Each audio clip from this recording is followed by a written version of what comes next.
Hello बच्चों, Shri coaching classes में आपका स्वागत है। बच्चों, आज हम आपके लिए लेकर आए हैं एक नया वीडियो, जिसमें आज हम पढ़ेंगे बच्चों सीमांत अभिकर्मक लिमिटिंग रीजेंट। तो बच्चों, लिमिटिंग रीजेंट उसके नाम से ही समझ में आ रहा है कि लिमिट में हो जो रीजेंट, मतलब जो रीजेंट लिमिट में होता है उसे हम क्या कहते हैं, लिमिटिंग रीजेंट कहते हैं। ये तो हो गई एक लाइन में आंसर अगर कोई पूछे तो, लेकिन इसकी परिभाषा अपन को अलग तरीके से, स्टैंडर्ड तरीके से लिखना है। तो इसको पहले बच्चों समझ लीजिए। जैसे आपके घर में बच्चों 4-5 मेहमान आ गए हैं और आपके पास दूध जो है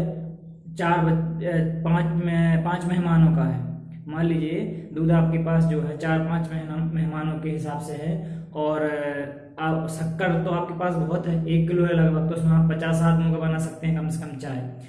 अब मान लीजिए 5 मेहमान और आ गए, तो अब क्या करेंगे आप? तो बताइए, अब चाय कैसे, किस पर डिपेंड कर रही है कि चाय बन जाए?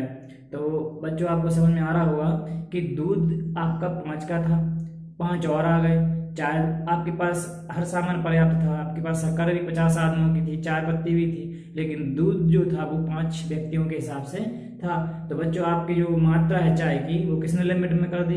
दूध ने। क्योंकि अगर दूध और होता तो चाय और ज्यादा बना सकते थे हम, लेकिन अब दूध ही नहीं है तो अब चाय कहाँ से बन पाएगी? बच्चों, ये जो दूध है वो आपका लिमिटिंग एजेंट हो गया। इसी प्रकार अपन रासायनिक अभिक्रिया में चले यदि, तो जो अभिकारक क्रिया करते हैं, तो जो अभिकारक कम मात्रा में होता है वह जो है अभिक्रिया को वहीं पर समाप्त कर देता है, क्योंकि अब वो उसकी जो मात्रा है वो खत्म हो चुकी है, अब वो आगे अभिक्रिया नहीं बढ़ेगी और अभिक्रिया वहीं रुक जाती है। तो इसी प्रकार ये जैसे हमने चाय का एग्जाम्पल आपको दिया, उससे आप अच्छे से समझ गए होंगे कि लिमिटिंग एजेंट क्या होता है। तो बच्चों, सभी हेडर डालेंगे और लिखेंगे इसकी परिभाषा को। इसकी परिभाषा लिखेंगे बच्चों, किसी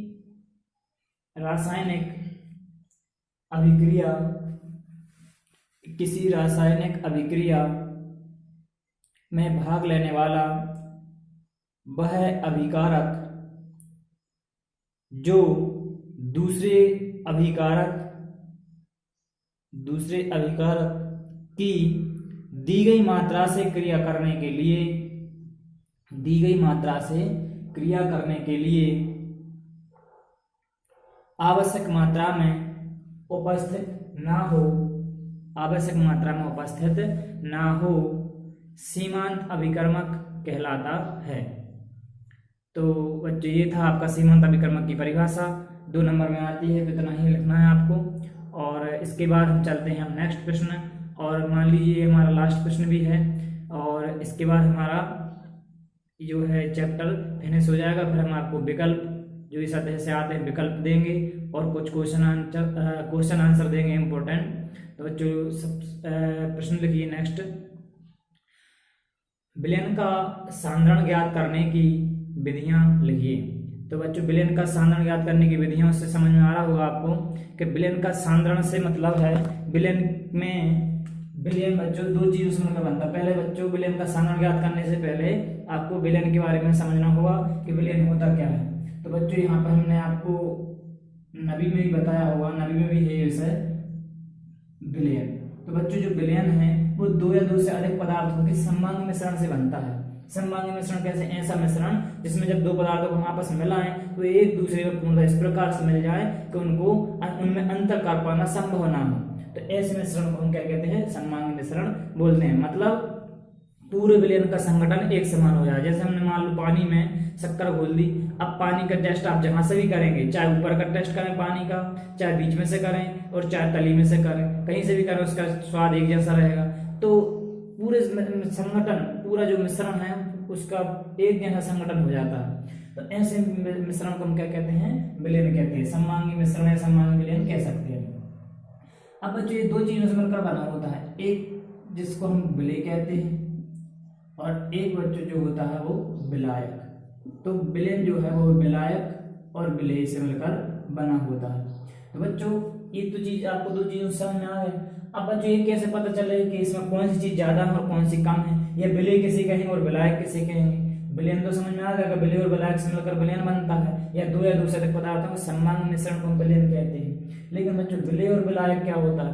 तो विलेय और विलायक भी समझ लीजिए। तो विलयन में जिस पदार्थ की मात्रा कम होती है, विलयन में जिस पदार्थ की मात्रा कम होती है उसे विलेय कहते हैं, और जिस पदार्थ की मात्रा अधिक होती है उसे हम क्या कहते हैं बच्चों, विलायक कहते हैं। ऐसे समझ सकते हैं। और इसकी एक और तरीका है पकड़ने का। तो यहाँ पर बच्चों 4 शब्द है, 4 है और यहाँ पर 3 है। तो अधिक किसमें शब्द है बच्चों, अधिक किसमें है, तो अधिक वाला क्या हो गया आपका विलायक और कम वाला क्या हो गया विलय। ऐसे भी समझ सकते हैं। तो इस प्रकार से हो गया विलयन।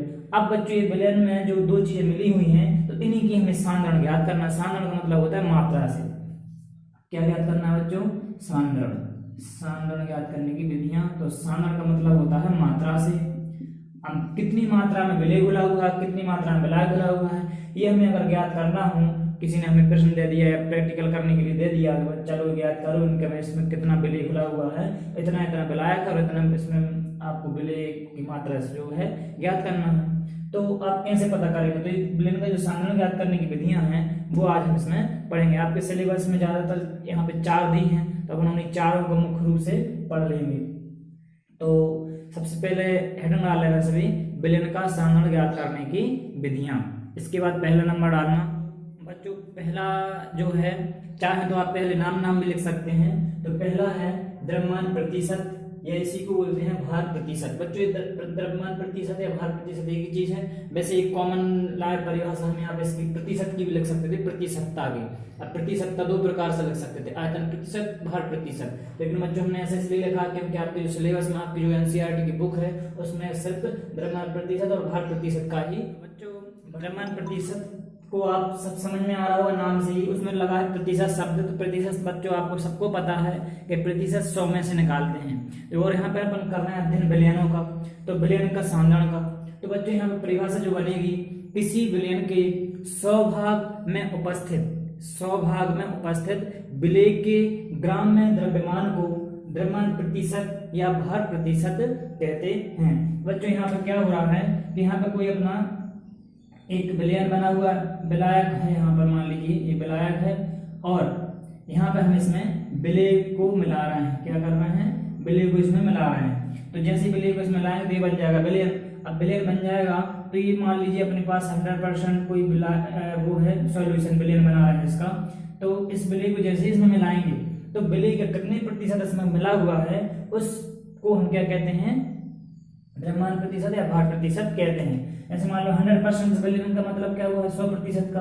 तो बच्चों जैसे मान लीजिए हमारे पास जो विलयन है, टोटल जो विलयन, अब आपको पता है कि विलयन जो है विलायक और विलय से मिलकर बना है। तो कितने प्रतिशत में विलायक और कितने प्रतिशत विलय घुला हुआ है, जो विलय उसमें मिला रहे हैं वो कितने % है, तो वो उसकी परसेंटेज ही जो है वो अपन किस में से निकालेंगे, 100 में से। 100 में से विलय कितना % है, बाकी जितना विलय हुआ, जैसे मान लीजिए टोटल विलयन 100% है विलयन। अब इसमें विलय कितना है, मान लीजिए विलयन 25% है, तो विलयन में से जब 25% विलय को हटा देंगे तो यहाँ 75% जो बचेगा वो क्या बचेगा, विलायक। तो अपन को यही पता करना है कि विलय कितना है, विलायक कितना है। इस प्रकार की जो भाग मिला हुआ था 100 भाग विलयन में उपस्थित विलय के द्रव्यमान को, ग्राम में द्रव्यमान को क्या कहते हैं, भार प्रतिशत या द्रव्यमान प्रतिशत कहते हैं। बच्चों अगर ये आयतन प्रतिशत होता तो द्रव्यमान की जगह क्या करते, ml में हो जाता वो, और आयतन बोलते, आयतन प्रतिशत कहते हैं।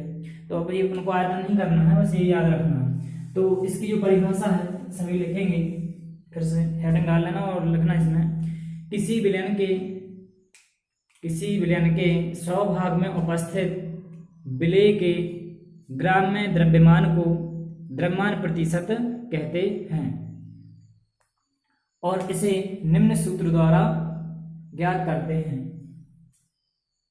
इसका सूत्र बच्चों यहाँ पर है, द्रव्यमान प्रतिशत बराबर, चिन्ह भी लगा सकते हो और लिख भी सकते हो, विलय का द्रव्यमान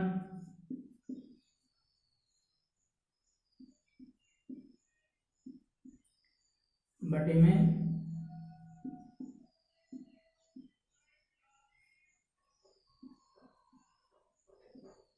विलयन का द्रव्यमान गुणा 100। तो इस प्रकार से बच्चों ये सूत्र है इसका, द्रव्यमान प्रतिशत का या भार प्रतिशत का, है ना। तो विलय का द्रव्यमान रखेंगे, नीचे टोटल विलयन का द्रव्यमान रखेंगे, गुणा 100 का कर देंगे। अब बच्चों ये जो आयतन वाला बोल रहे थे, तो द्रव्यमान की जगह पर यहाँ पर आयतन हो जाएगा और यहाँ पर भी आयतन हो जाएगा, तो ये आयतन प्रतिशत हो गया। अगर प्रश्न में आयतन में कोई चीज दी है तब उसको करेंगे, और द्रव्यमान में दी है तो ग्राम में भार दिया है तो ये करेंगे। तो बच्चों ये इसका सूत्र हो गया। अब बच्चों आती है दूसरी हेडिंग, मूल प्रभाज। क्या है बच्चों? मूल प्रभाज, या इसी को बोलते हैं मूल अंश, या इसी का एक और नाम मूल भिन्न। मूल भिन्न इंग्लिश नेम इसका मूल फ्रैक्शन। तो बच्चों ये बहुत सारे नाम है इसके, इसलिए आप एक काम करना है, इसका आप जो है इंग्लिश नेम भी बहुत अच्छे से याद रखना, क्योंकि आगे जाके कभी अगर आ जाता है इंग्लिश में सॉरी हिंदी में और आपको समझ में नहीं आता है कोई नाम, तो आप मूल फ्रैक्शन जरूर, इंग्लिश का एक ही नाम रहता है, हिंदी में बहुत सारे हो सकते हैं, तो इसलिए आपको ये अच्छे से याद रखना है मूल फ्रैक्शन। अब बच्चों मूल फ्रैक्शन क्या होता है? तो विलयन से संबंधित है ये भी। तो बच्चों मूल अंश का मतलब उसके नाम से समझ में आ रहा हुआ कितने अंश मूल के घुले हुए हैं, है ना। मूल अंश मतलब थोड़ा बहुत भाग, प्रभाज मतलब भाग, है ना। प्रभाज का मतलब भी होता है भाग। अब किसके? मूल के भाग। तो यहाँ पर ये चीज है बच्चों। तो हमारे पास मान लीजिए कोई विलयन है। क्या है बच्चों? कोई विलयन है, विलयन, और इस विलयन में विलय, अब विलय जरूरी नहीं है बच्चों अकेला एक ही हो, विलय के रूप में और भी चीजें हो सकती हैं। जैसे मान लो हम शरबत बनाते हैं या चाय बनाते हैं, तो चाय में अपन अकेले एक दो चीजें थोड़ी डाल देंगे, शक्कर और पानी अकेले डाल दिया। शक्कर भी डालते हैं, चाय पत्ती भी डालते हैं, दूध भी डालते हैं, पानी भी डालते हैं, और भी चीजें हो सकती हैं, कोई जो अदर चीजें डाल लेते हैं, लौंग इलायची वगैरह। तो ऐसे विलय बहुत सारे हो सकते हैं। तो यहाँ पर विलयन में उपस्थित, तो इसकी हम जो परिभाषा बनाएंगे बच्चों वो इस प्रकार से हो जाएगी, विलयन में उपस्थित किसी एक घटक जिसका हमें मूलांश निकालना है, कि हमें पता करना है कि कौन सा मूलांश कितना घुला हुआ है। तो विलयन में उपस्थित किसी एक घटक एवं विलयन में उपस्थित कुल घटकों का जो अनुपात होता है उसे हम क्या कहते हैं? मूल अंश या मूल प्रभाज कहते हैं। जैसे कि मान लीजिए हम इसको ऐसे दर्शा सकते हैं, इसको मूल अंश को x से दर्शाते हैं, तो यहाँ पर हम लिख देंगे विलयन में उपस्थित, विलयन में उपस्थित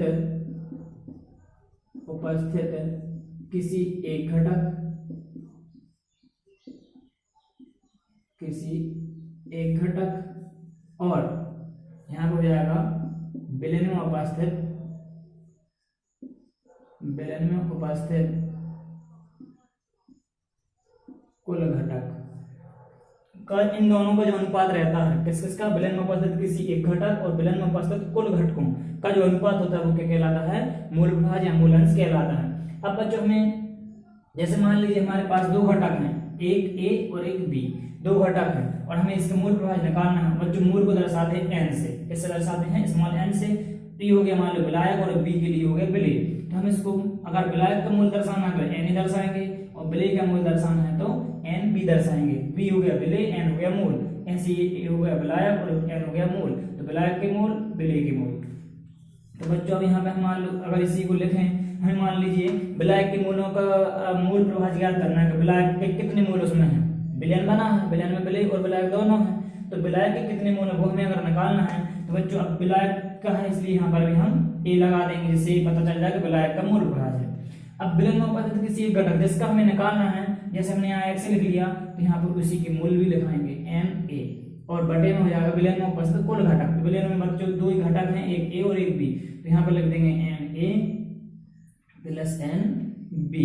तो इस प्रकार से बच्चे ये हुए आपके विलायक के मूल प्रभाज की गणना इससे कर लेंगे इस सूत्र से, और इसी प्रकार से बच्चों हम कर लेंगे विलय के मूल प्रभाज की गणना। तो यहाँ पर बच्चों एक्स बी का मूल प्रभाज है, तो यहाँ पर ऊपर एन बी आएगा, और नीचे कुल घटक बच्चों कोई दो की दो फिर से, तो N A plus N B. तो इस प्रकार से विलय का मूल प्रभाज हो जाता है। बच्चों अगर मान लो किसी विलयन में तीन घटक हैं, तो यहाँ पे एक्स सी कर देंगे, तो एक्स सी की जगह यहाँ पे एन बी की जगह हो जाएगा एन सी, और नीचे हो जाएगा N A plus N B plus N C. तो इस प्रकार से कितने भी घटक हों हम सबका ऐसे निकाल सकते हैं। तो परिभाषा इसकी सभी हेड डाल लें और परिभाषा लिखेंगे सभी मूल प्रभाज की। हेड डालेंगे सभी और उसमें लिखेंगे किसी विलयन में उपस्थित, किसी विलयन में उपस्थित एक घटक के मूलों की संख्या एवं विलयन में उपस्थित कुल घटकों के मूलों की संख्या का अनुपात, कुल घटकों की संख्या का अनुपात मूल प्रभाज या मूल अंश या मूल भिन्न कहलाता है।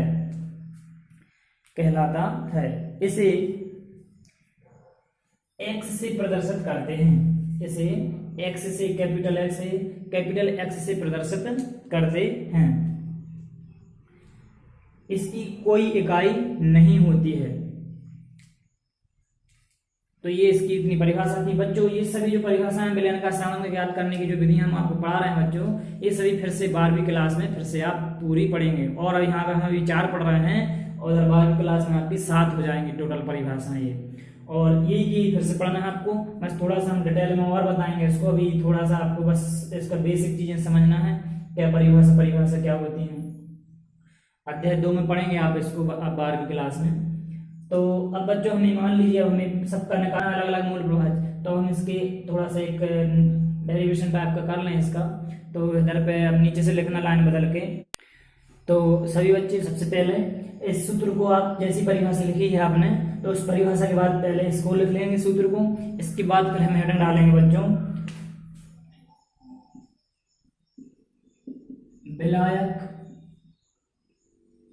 का मूल प्रभाज। ये बच्चों हेडिंग डाल लेना सभी, विलायक का मूल प्रभाज।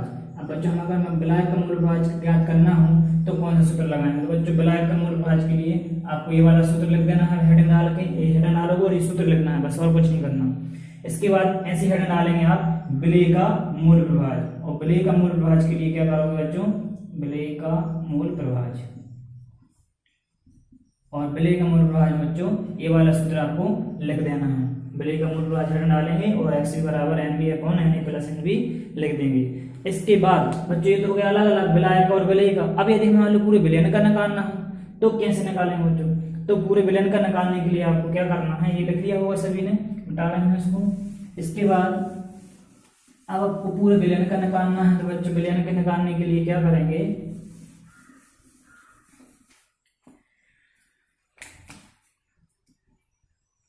हेडिंग डालेंगे सभी, विलयन का मूल प्रभाज। विलयन का मूल प्रभाज, विलयन का मूल प्रभाज में क्या करेंगे बच्चों। अब विलयन में दोनों घटक होंगे, x a plus X B, दोनों घटक होंगे और बराबर 1। ये बच्चों इसका आंसर आता है, x a plus X B बराबर 1। ये इसका सूत्र है बच्चों। हमेशा ध्यान रखना जब भी मूल प्रभाज आप निकालोगे तो विलयन का जो मूल प्रभाज का जो मान आएगा वो 1 आएगा, मतलब दोनों मिलकर 1 बनता है। इसलिए यहाँ पर इसका आंसर 1 आएगा। ये आगे जाकर डिटेल में पढ़ेंगे, पर सिद्ध करेंगे इसको। लेकिन अभी ऐसे समझ लीजिए कि x a plus X B का जो मान है वो 1 होता है। मान अब उदाहरण के लिए समझें, जैसे मान लीजिए विलयन में x a का जो मूल आए वो आए 0.6 प्लस एक्स बी की, तो अगर इसके मूल 0.6 आए तो इसके मूल बच्चों आप खुद बता सकते हैं कि इसके कितने आने वाले हैं, क्योंकि दोनों का मिलकर कितना होना है 1। तो इसके बच्चों आ जाएंगे मूल 0.4 और ये टोटल हो जाएगा आपका 1। इसी प्रकार से मान लीजिए आपका कि यदि एक्स ए का मान 1 है तो बच्चों एक्स बी का मान कितना आएगा 0, क्योंकि एक्स ए उस विलयन में जो है एक्स ए अकेला भरा हुआ है, एक्स बी है ही नहीं। तो इसलिए यहाँ पर इसका मान 0 हो जाएगा और इसका 1 हो जाएगा। तो बच्चों आपको हो सकता है समझ में आ गया होगा सभी बच्चों को, उम्मीद करते हैं। तो बच्चों अब चलते हैं नेक्स्ट हेडिंग, मूलरता। मूलरता को समझते बच्चों बहुत इंपॉर्टेंट मात्रा की है, बहुत अच्छा मात्रा को इंपॉर्टेंट, इस पर से न्यूमेरिकल्स आते हैं। वैसे आपकी क्लास में नहीं आएंगे, बस परिभाषा आएंगी, लेकिन बड़ी क्लास में जो 12वीं में आओगे आप तो इसकी परिभाषा ही पढ़ोगे। तो बच्चों तीसरी हेडिंग डाल लेना सभी, मूलरता। इसको इंग्लिश में बोलते हैं मोलरिटी। इसको बच्चों आपको सबसे पहले इकाई अगर आप याद कर लेंगे तो बहुत आसान हो जाता है इसको याद करना। इसकी इकाई होती है मोल प्रति लीटर, मोल प्रति लीटर इसकी इकाई होती है। तो बच्चों यहाँ पे आपको समझ में आ रहा होगा, प्रति लीटर मतलब 1 लीटर विलयन में, 1 लीटर विलयन में विलय के मूलों की संख्या। ये मूल किसके हैं, विलय के। विलय कोई अपने पास 1 लीटर का विलयन है, उसमें हमने कोई विलय के 1 मूल को घोल दिया, तो उस विलयन की जो मूलरता होगी वो कितनी होगी, 1 होगी।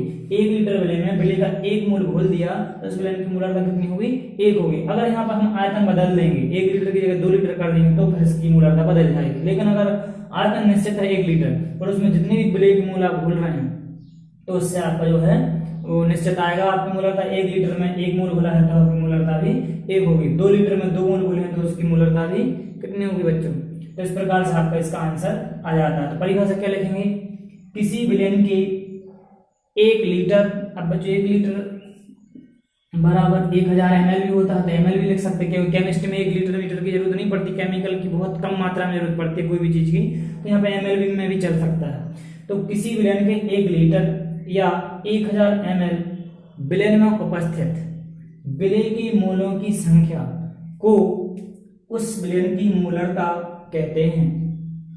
इसे कैपिटल M से प्रदर्शित करते हैं। इसकी इकाई बच्चों ये लिखिए बोर्ड पर, मोल प्रति लीटर होती है। बस ये 3 चीजें आपको अच्छे से याद रखना है, एक इसकी परिभाषा, एक इसकी इकाई और एक इसका संकेत। 3 चीजें लिख देंगे बस, परिभाषा इतने में आपकी काफी हो जाती है। तो मोल प्रति लीटर होती है और इसको कैपिटल M से प्रदर्शित करते हैं, ये हो गई। इसके बाद बच्चों इसको भी ज्ञात करने का एक सूत्र है, तो उसको भी हम यहाँ पर लिख लेते हैं। तो अगर हम इस मोलर का निकालना हो तो वैसे तो इसके बहुत सारे सूत्र हैं, लेकिन आपको जो ज्यादातर उपयोग होता है उसको हम लिखवा रहे हैं यहाँ पर। जैसे लिख देंगे सबसे पहले विलेय का ग्राम में द्रव्यमान बटे में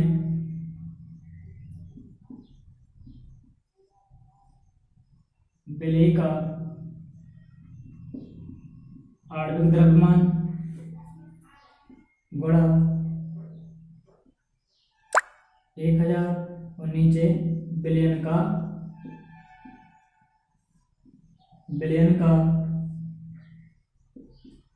आयतन। बिलियन का आयतन बच्चों ऊपर 1000 लिखा है तो यहाँ पे लिखाएगा ml में। तो बच्चों ये जो आयतन लिखा हुआ है वो किस में है, ml में है। अगर यहाँ पे 1000 नहीं होते तो ये लीटर में होता। तो जब भी प्रश्न में अगर ml में आयतन दिया हो तो यहाँ पर अपने ऊपर 1000 वाला ये वाला सूत्र लगा दें। तो इसको सूत्र को आपको लिख लेना और अच्छे से याद कर लेना। इसके बाद बच्चों अब आते हैं लास्ट हेडिंग, और लास्ट आपका टॉपिक ही मान लीजिए, लास्ट टॉपिक चौथा है मोललता। इसी की बहन लग रही है बच्चे, ये तो मोललता, ये मोलरता है, ये मोललता है। ध्यान रखना बच्चों, मोलल और मोलर, प्रश्न में कभी कभी मोलर और मोलल भी दे देते हैं लिखा हुआ। तो मोललता को बच्चों लिखते हैं इंग्लिश में मोललिटी। और बच्चों इसके नाम से हमने सीधे स्मॉल m लिखा है क्योंकि इसको स्मॉल m से प्रदर्शित करते हैं और इसमें इसको कैपिटल M से प्रदर्शित करते हैं। दोनों बहनें हैं, एक बड़ी बहन एक छोटी बहन, है ना। बस इसमें अंतर ये है कि इसमें विलयन चलता था, ऊपर वाले में विलयन चलता था, इसमें क्या चलेगा, विलायक। देखिए बच्चों, इसमें हम क्या करते थे, किसी विलयन में उपस्थित और विलेय की मोलों की संख्या ज्ञात करते थे। इसमें क्या करेंगे बच्चों, विलायक में उपस्थित, इसमें विलायक में उपस्थित विलेय की मोलों की संख्या। और बच्चों इसकी जो इकाई है वो आपको इसी प्रकार से याद रखना, और इकाई से आपकी इसकी परिभाषा बन जाएगी, किलोग्राम। तो देखो परिभाषा कैसे बनेगी, 1 किलोग्राम। अब 1 किलोग्राम बराबर कितना होता है बच्चों, 1000 ग्राम। तो 1 किलोग्राम विलायक में उपस्थित, विलयन नहीं बोलना, 1 किलोग्राम विलायक में उपस्थित विलेय की मोलों की संख्या उसकी मोललता कहलाती है। सभी परिभाषा नोट करेंगे अच्छे से। 1000 ग्राम विलायक में उपस्थित, 1000 ग्राम विलायक में उपस्थित विलेय के मोलों की संख्या को उसकी मोललता कहते हैं। इसे स्मॉल m से प्रदर्शित करते हैं एवं इसकी इकाई मोल प्रति किलोग्राम होती है। इतना लिखने के बाद बच्चों फिर लिखेंगे, इसे निम्न सूत्र के द्वारा व्यक्त करते हैं या निम्न सूत्र से ज्ञात करते हैं। ये लिखना बच्चों, इसे निम्न सूत्र से ज्ञात करते हैं। तो इसका हो जाएगा आपका विलेय का द्रव्यमान बटे में विलेय का आणविक द्रव्यमान। ये बच्चों आणविक और द्रव्यमान, आणविक द्रव्यमान गुणा में 1000 और नीचे लिख रहे हैं बच्चों विलायक का द्रव्यमान। अभी हम विलयन लिखते थे उसमें, यहाँ पर हम क्या लिखेंगे बच्चों, इसमें विलायक का द्रव्यमान, क्योंकि यहाँ पे विलायक में बोला हुआ है, विलायक का द्रव्यमान। तो इस प्रकार से इसका सूत्र हो जाएगा जिससे हम इसको ज्ञात कर सकते हैं। बच्चों आणविक द्रव्यमान ये चीजें अब आप आगे सीखेंगे, फिर भी थोड़ा सा समझ लीजिए। जैसे हमें मान लीजिए H2SO4 का आणविक द्रव्यमान निकालना है, H2SO4 का, तो इनके भार आपको याद होना चाहिए, एक एक तत्व के। हाइड्रोजन का भार 1 होता है, यहाँ पे कितने हाइड्रोजन बच्चों 2, तो इसका 2 हो जाएगा। सल्फर का 1 का कितना होता है बच्चों 32, तो 32 लिख दिया क्योंकि यहाँ पे सल्फर 1 ही था। ऑक्सीजन का 1 का कितना होता है 16, और यहाँ पर कितने 4, तो यहाँ पे 16 चौके 64 लिखेंगे डायरेक्ट बच्चों, क्योंकि यहाँ पे 4 परमाणु ऑक्सीजन के। तो टोटल आप देखेंगे तो इसका जो आएगा 98। इस प्रकार से इसका आणविक द्रव्यमान हो गया 98। तो ये ऐसे निकालते हैं, हर एक तत्व का आपको याद हो तो सबका निकाल सकते हैं। तो इस प्रकार से बच्चों ये हमारा चैप्टर पूरा खत्म हुआ और हैप्पी एंडिंग हुई। अब आपको अच्छे से याद करना है। तो चलिए आज का लेक्चर यहीं पर समाप्त करते हैं और करते हैं एक नए अध्याय की शुरुआत नेक्स्ट वीडियो से। तब तक के लिए धन्यवाद।